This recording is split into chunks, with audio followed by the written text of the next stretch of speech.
வணக்கம். பரபரப்பு மீடியா செய்திகளுக்காக நான் நிரோஷன். காசா நகரில் இஸ்ரேலின் ராணுவ நடவடிக்கைகள் தொடர்ந்தும் வேகமெடுக்கின்றன. அமெரிக்க ஜனாதிபதி டிரம்ப் அறிவித்த 20 அம்ச போர் நிறுத்த முன்மொழிவை இஸ்ரேலிய பிரதமர் பெஞ்சமின் நேத்தன்யாகு ஏற்றுக்கொண்டது போர்க்களத்தில் எந்த மாற்றத்தையும் ஏற்படுத்தவில்லை. இஸ்ரேலிய தாக்குதல்கள் தொடர்ந்து அதிகரிக்கின்றன. முக்கியமாக காசா நகரத்தில் ஹமாஸின் தளபதிகளை ஒவ்வொருவராக குறிவைக்கின்றது இஸ்ரேல். ஹமாஸ் தளபதி மூசா ஷல்தான் காசா நகரில் கொல்லப்பட்டதாக ஐடிஎஃப் மற்றும் இஸ்ரேலிய உள்ளக உளவுத்துறை ஷின்பெட் ஒரு கூட்டு அறிக்கையில் உறுதிப்படுத்தின. ஹமாஸின் ஜெய்துன் பட்டாலியன் துணை தளபதியான ஷல்தான் அக்டோபர் 7 படுகொலையில் பங்கேற்றார். அதேபோல் இந்த ஆண்டு தொடக்கத்தில் ஹமாஸ் ஏற்பாடு செய்த பணைய கைதிகள் விடுதலை அணிவகுப்புகளிலும் பங்கேற்றார். காசாவில் செயற்படும் ஐடிஎஃப் துருப்புகள் மீது துப்பாக்கி சுடும் மற்றும் டேங்க் எதிர்ப்பு தாக்குதல் உட்பட ஏராளமான தாக்குதல்களையும் அவர் நடத்தினார். இஸ்ரேலிய பாதுகாப்பு படை ஐடிஎஃப் ஹமாஸ் தளபதிகளை குறிவைக்கும் திட்டத்தில் இவருக்கு முன் ஞாயிற்றுக்கிழமை காசா நகரில் நடந்த தாக்குதலில் இஸ்ரேலிய விமானப்படை நுக்பா நிறுவனத்தின் தளபதி ஹசன் மஹ்மூத் ஹசன் உசேன் கொல்லப்பட்டார். அக்டோபர் 7 இஸ்ரேலிய பொதுமக்களை கடத்துவதிலும் ரோட் 232 அருகில் ட்ரீமில் ஒரு முகாமின் மீது கையெறி குண்டு வீசி பல இஸ்ரேலிய பொதுமக்களை படுகொலை செய்வதிலும் உசைன் பங்கேற்றதாக ஐடிஎஃப் தெரிவித்துள்ளது. காசா நகரத்தின் ராணுவ தாக்குதலில் இஸ்ரேலிய ராணுவம் வெவ்வேறு முனைகளில் முன்னேறுகிறது.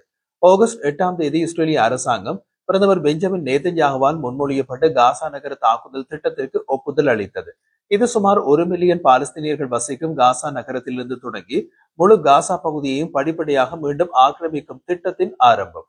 இந்த போர் திட்டம் 6 ராணுவ பிரிவுகளை நிலைநிறுத்த வேண்டும் என்று திட்டமிடப்பட்டது.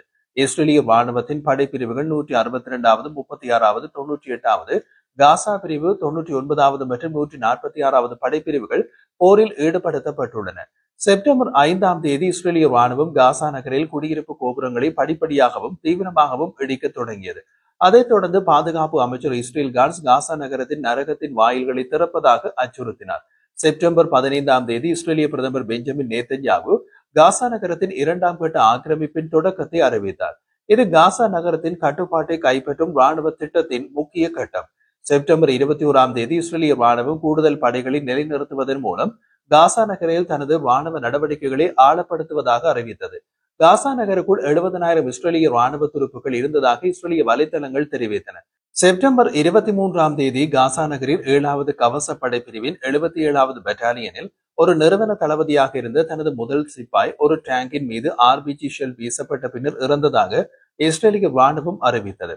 செப்டம்பர் 25 காசா நகரில் நடந்த போரின் விளைவாக நஹால் படைப்பிரிவின் 932வது பட்டாலியனை சேர்ந்த மற்றொரு சிப்பாய் இறந்ததாக இஸ்ரேலிய ராணுவம் அறிவித்தது. காசா நகரில் இஸ்ரேலிய ராணுவம் எங்கு சென்றது? செப்டம்பர் 25, 2025 162வது மற்றும் 98 மற்றும் 36வது பிரிவுகள் காசா நகரத்துக்குள் ஆழமாக போரிட்டதாகவும் 99வது பிரிவு நகரத்தின் வடக்கு அச்சில் இருந்து தொடர்ந்து செயற்பட்டதாகவும் இஸ்ரேலிய ராணுவம் கூறியது. இந்த திட்டப்படி இப்போது போர் நடக்கின்றது. இன்று போரின் நிலை எப்படி உள்ளது? முதலாவது தென்மேற்கு அச்சு. தல் அல் ஹவா சுற்றுப்புறத்தில் ரவுண்டானா 17க்கு எதிரே உள்ள வானொலிகள் மற்றும் தொலைக்காட்சி தலைமையகத்தில் இஸ்ரேலிய படைகள் நிலைநிறுத்தப்பட்டுள்ளன. ஆனால் மேற்கு நோக்கி முன்னேறவில்லை. கடந்த சில நாட்களாக இஸ்ரேலிய ராணுவம் ஜோர்டானிய மருத்துவமனையை தாக்கி அதன் அருகிலுள்ள குடியிருப்பு கட்டடங்களை அழித்தது. முன்பு நடந்த அறிக்கையில் அல்குட்ஸ் மருத்துவமனையின் தெற்கு வாயிலில் இஸ்ரேலிய படைகள் நிலைநிறுத்தப்பட்டுள்ளதாக ரெட் கிரசன்ட் சொசைட்டி கூறியது. இஸ்லாமிய பல்கலைக்கழக தெருவின் நடுவிலும் சிறைச்சாலைகள் விவகார அமைச்சு பகுதியிலும் அல்சனா தெருவிலும் இஸ்ரேலிய படைகள் உள்ளன. இரண்டாவது வடகிழக்கு அச்சு ஷேக் வத்வான். இஸ்ரேலிய ராணுவத்தின் செயற்பாடு ஷேக் வத்வான் சுற்றுப்புறத்தில் உள்ள அல் நஃபாக் தெருவு பகுதிகளிலும் அல் சரக் சந்திப்பு அருகில் உள்ள அல் ஜலா தெருவிலும் குவிந்துள்ளது. மூன்றாவது வடமேற்கு அச்சு அல் மஹூசி மற்றும் அல் கரமா பகுதிகளிலும் இஸ்ரேலிய ராணுவ நடவடிக்கைகள் தொடர்கின்றன. இஸ்ரேலிய தாக்குதல்கள் அல் நஸ் மற்றும் அல் ஷாதி சுற்றுப்புறங்கள் மற்றும் அல் சிஃபா தெருவரை நீண்டுள்ளன.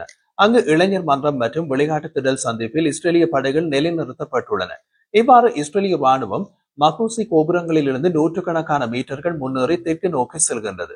அல் நஸ், ஷேக் ரத்வான் மற்றும் அல் ஷாதி அகதிகள் முகாம் சுற்றுப்புறங்கள் போர் விமானங்கள் மற்றும் பீரங்கிகளை பயன்படுத்தி இஸ்ரேலிய ராணுவம் கடுமையான குண்டுவீச்சு தாக்குதல்களை நடத்துகின்றது. காசா நகரில் பாலஸ்தீனியர்கள் எங்கே இருக்கின்றார்கள்? கடந்த சில நாட்கள் பெருமளவில் இடம்பெயர்வு காணப்பட்ட போதிலும் இன்னமும் லட்சக்கணக்கான காசா மக்கள் நகரத்தை விட்டு வெளியேறவில்லை. ரஷீத் தெரு எனப்படும் கடற்கரை சாலையில் இன்னமும் மக்கள் தொடர்ந்து நகர்கின்றார்கள். நகரின் கிழக்கு பகுதிகளில் குறிப்பாக அல் தராஜ், அல் துஃபாவின் ஒரு பகுதி மற்றும் அல் சைட்டவுன் ஒரு சிறிய பகுதி ஆகிய பகுதிகளில் மக்கள் தொகை குவிந்துள்ளது. மேலும் தெற்கே அல் சப்ராவின் ஒரு பகுதி, தல் அல் ஹவாவின் மேற்கே ஷேக் அஜ்லின் ஆகிய இடங்களில் மக்கள் தொகை குவிந்துள்ளது. காசாவில் இஸ்ரேலிய ராணுவம் எதிர்கொள்ளும் மிக முக்கியமான செயற்பாட்டு சவால்கள் என்ன? காசா நகரத்துக்கு ஒரு நகால் படை பிரிவு வீரர் துப்பாக்கி சூட்டில் கொல்லப்பட்டது குறித்து கருத்து தெரிவித்து சேனல் 12 போரில் ஒரு குறிப்பிடத்தக்க பலவீனம் இருப்பதாக கூறியது. அது இஸ்ரேலிய துருப்புக்களை பாதுகாக்க வடிவமைக்கப்பட்ட தற்காப்பு நிலைகள் அம்பலப்படுத்தப்பட்டுள்ளன. இதனால் பாலஸ்தீன இயக்கங்கள் அவற்றை எளிதாக அடையாளம் காண முடிகின்றது. இது ஒரு சிக்கலான செயற்பாட்டு சவால் என்பதை இஸ்ரேலிய ராணுவம் ஒப்புக்கொள்கின்றது. இஸ்ரேலிய படையினருக்கு பாதுகாப்பை மேம்படுத்துவதற்கும் இந்த தளங்கள் ஒரு ஆபத்தான இலக்காக மாறுவதை தடுப்பதற்கும் இஸ்ரேலிய ராணுவம் தீர்வுகளை தேடுகிறது என்று இஸ்ரேலிய ஊடகம் சேனல் 12 தெரிவித்துள்ளது. கைவிடப்பட்ட சுற்றுப்புறங்களில் பாலஸ்தீனிய வீடுகள் இருப்பது பாலஸ்தீன இயக்கங்களுக்கு ஒரு பாதுகாப்பு தளத்தை வழங்குகிறது. இது இஸ்ரேலிய துருப்புக்களுக்கு கூடுதல் சிக்கலான வளையத்தை சேர்க்கின்றது. காசா நகரில் இஸ்ரேலிய ராணுவம் எதிர்கொள்ளும் சவால் நகரத்துக்குள் ஆழமாக நிலைநிறுத்தப்பட்டுள்ள அதன் துருப்புக்களை கூடுதல் ஆபத்துகளுக்கு ஆளாகாமல் எவ்வாறு பாதுகாப்பது என்பதுதான். காசா நகரத்தின் அடர்த்தியான மற்றும் சிக்கலான நிலப்பரப்பில் நடந்து வரும் போரில் இந்த ஆபத்தான புள்ளிகள் உயிருக்கு ஆபத்தான பிரச்சனையாக மாறக்கூடும். காசா நகரில் இஸ்ரேலிய ராணுவம் எதிர்கொள்ளும் இரண்டாவது சவால் துருப்புக்களை கடத்த ஹமாஸ் இயக்கத்தினர் முயல்கின்றார்கள். இஸ்ரேலின் மாரிஃப் செய்தித்தாளின்படி ராணுவம் தற்போது மெதுவான விரிவான முன்னேற்றத்தை தொடர்கின்றது. இஸ்ரேலிய ராணுவம் நுழையும் ஒவ்வொரு பகுதியை கடுமையான விமான குண்டுவீச்சின் பின்னரே நகர்கின்றது. ஹமாஸ் தற்போது தாக்குதலை தவிர்த்து வருவதாகவும் படைகளுக்கு எதிராக ஒரு ஒழுங்கமைக்கப்பட்ட தற்காப்பு போரை நடத்தி வருவதாகவும் கூறப்படுகின்றது. ஹமாஸ் இயக்கத்தினர் நிலத்தடியில் ஒளிந்து கொண்டு ஒரு கெரில்லா போருக்கு தங்களை தயார்படுத்திக் கொள்கின்றார்கள்.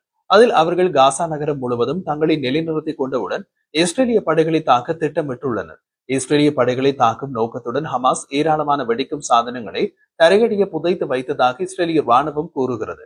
மற்றொரு ஆபத்து என்னவென்றால் தாக்குதலால் இடிந்து விழத் தொடங்கிய உயரமான கட்டடங்களின் நிலை. கற்கள், தடுப்புகள் மற்றும் சுவர்களின் பகுதிகள் பெரும்பாலும் வீழ்ந்து படைகளின் முன்னேற்றத்தை தடுக்கின்றது. காசா நகரின் வடக்கு பகுதியில் இஸ்ரேலிய படைகள் அதிக ஆயுதமேந்திய ஹமாஸ் இயக்கத்தினரை எதிர்கொள்ள வேண்டியுள்ளது. அதே நேரத்தில் காசா நகரத்தின் தெற்கு பகுதியில் மோதல்கள் தணிந்துள்ளன. ஹமாஸ் நடவடிக்கையில் இஸ்ரேலிய துருப்புக்களை கடத்துவதே முதன்மையான இலக்காக உள்ளது என்பதை இஸ்ரேலிய ராணுவம் ஷின்பேட்டும் அறிந்துள்ளன. அதனால் இஸ்ரேலிய ராணுவம் அதி ஜாக்கிரதையாக நகர்கின்றது. இதுவரை இஸ்ரேலிய துருப்புக்கள் யாரும் ஹமாஸால் கடத்தப்படவில்லை. இஸ்ரேலிய ராணுவம் எதிர்கொள்ளும் மூன்றாவது சவால் ஹமாஸால் பிடிக்கப்பட்ட இஸ்ரேலிய பணைய கைதிகளின் மரணத்திற்கு வழிவகுக்கும் என்ற அச்சம். புதன்கிழமை செப்டம்பர் 24 ஹமாஸின் ராணுவ பிரிவு அல் கசாம் படைப்பிரிவு காசா நகரில் இஸ்ரேலிய படைகளை எச்சரித்தது. காசா நகரில் தொடர்ச்சியான ஊடுருவல் ஹமாஸ் வைத்திருக்கும் இஸ்ரேலிய பணைய கைதிகளுக்கு ஆபத்தை இரட்டிப்பாக்கும் என்று அந்த எச்சரிக்கையில் கூறப்பட்டது. ஹமாஸின் அல் கசாம் பிரிகேட் டெலிகிராமில் வெளியிடப்பட்ட ஒரு செய்தியில், நாங்கள் முன்னர் எச்சரித்தபடி காசா நகரில் உங்கள் குற்ற செயல்களின் நோக்கத்தை நீங்கள் எவ்வளவு அதிகமாக விரிவுபடுத்துகிறீர்களோ அவ்வளவுக்கு உங்கள் கைதிகளுக்கு ஆபத்து அதிகரிக்கும். அரபு மற்றும் ஹிப்ரு மொழிகளில் வெளியிடப்பட்ட அதன் செய்தியில் அல் கசாம் படைப்பிரிவு இஸ்ரேலிய ராணுவத்தை உடனடியாக பின்வாங்குமாறு கோரிக்கை விடுத்தது. ஹமாஸ் தனது செய்தியுடன் சிவப்பு மற்றும் வெள்ளை நிறத்தில் ஒரு வரைபடத்தை இணைத்தது. அதில் சிவப்பு சப்ரா, ஜெய்டூன் கிழக்கு மற்றும் தல் அல் ஹவா தென்மேற்கு சுற்றுப்புறங்களை குறிக்கின்றது. வெள்ளை காசா நகரத்தின் மேற்கு பகுதிகளை குறிக்கிறது. சிவப்பு பகுதிகளுக்கு இஸ்ரேலிய ராணுவம் சென்றால் பணைய கைதிகள் கொல்லப்படலாம். கடந்த சில நாட்களாக இஸ்ரேலிய ராணுவ வாகனங்கள் ஹமாஸின் வரைபடத்தில் சிவப்பு நிறத்தில் குறிக்கப்பட்ட சுற்றுப்புறங்களுக்குள் ஊடுருவதை காணக்கூடியதாக இருந்தது. ஹரட்ஸ் ராணுவ ஆய்வாளர் அமோஸ் ஹரேல் கூறிய போது, ஜோத புத்தாண்டுக்கும் காசா மீதான போரின் 2ஆம் ஆண்டு நிறைவுக்கும் இடையில் நேத்தன்யாகு விரைவான வெற்றி அடைய முடியும் என்று நம்புகின்றார். இருப்பினும் அவரது இந்த லட்சியம் தலைமை படை தளபதியின் எச்சரிக்கையுடன் முரண்படுகின்றது. அதனால் தான் ஜபாலியா மற்றும் ஷாதி அகதிகள் முகாம்களை சுற்றி இஸ்ரேலிய ராணுவத்தின் பெரிய அளவிலான படைகள் முன்னேறி சென்றாலும் காசா நகரின் மையப்பகுதியில் கவசப்படைகள் தலைமை படை தளபதியால் அனுப்பப்படவில்லை. டிரம்பின் போர் நிறுத்த அறிவிப்பு மற்றும் அவருக்கு கிடைக்கும் வாழ்த்துக்கள் ஒரு பக்கம் இருக்க, நிஜமான போர்க்களத்தில் இதுதான் நடக்கின்றது.